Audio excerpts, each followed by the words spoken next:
challenge. If you're not being defined by a vision of the future, then you're left with the old memories of the past and you will be predictable in your life.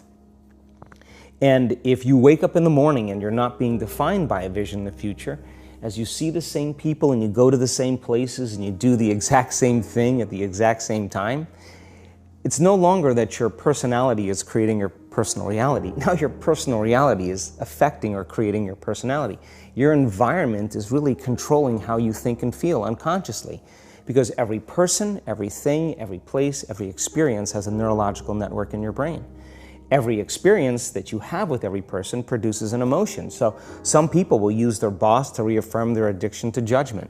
They'll use their enemy to reaffirm their addiction to hatred. They'll use their friends to reaffirm their addiction to suffering. So now they need the outer world to feel something. So to change then is to be greater than your environment, to be greater than the conditions in your world. And the environment is that seductive.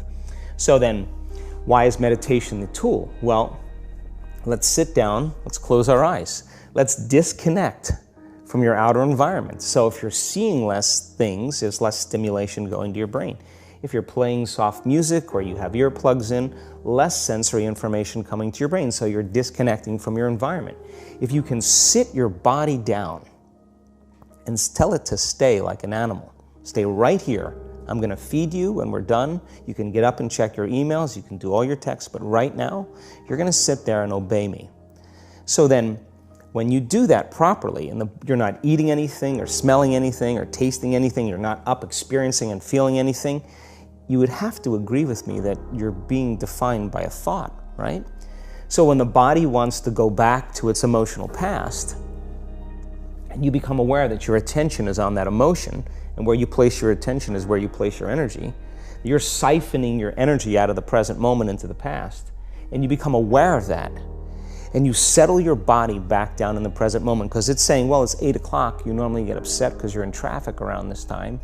And here you are sitting, and we're used to feeling anger, and you're off schedule. Oh, it's 11 o'clock, and you usually check your emails and judge everybody. Well, the body's looking for that predictable chemical state. Every time you become aware that you're doing that, and your body is craving those emotions, and you settle it back down into the present moment, you're telling the body, it's no longer the mind, that you're the mind. And now your will is getting greater than the program. And if you keep doing this over and over again, over and over again, over and over again, just like training a stallion or a dog, it's just going to say, I'm going to sit. And the moment that happens, and the body's no longer the mind, when it finally surrenders, there's a liberation of energy. We go from particle to wave, from matter to energy, and we free ourselves from the chains of those emotions that keep us in the familiar past. And we've seen this thousands of times. In fact, we can actually predict it now on a brain scan.